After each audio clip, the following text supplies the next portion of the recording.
We invited Bud Norris to sit down for a final interview with the Skagit Valley Herald as Mayor of Mount Vernon.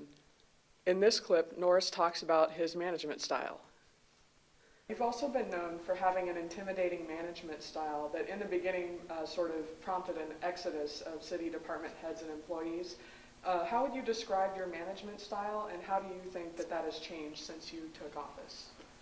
Well, that's interesting that you would point that out. I think anytime you have a new administration, it takes a while for people to decide whether or not they can work with someone else. I think it's a big mistake to go in and immediately start making changes, and that didn't happen with my administration. You know, it took a while before there are some folks that decided they wanted to go to another job or they wanted to retire.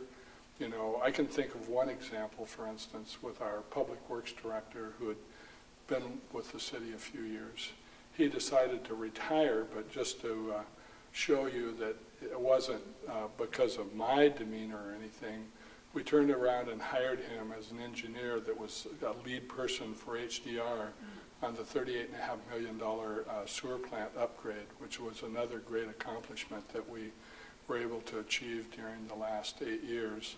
And that person came back and worked with us and worked out really well.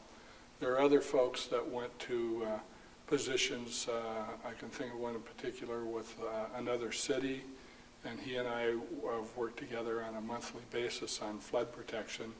That worked out very well. But since that settling in process, if you will, took place, we have excellent longevity. If you go right down the line in our department heads, and if you look at the history of our employee base in the city, you won't see a lot of change.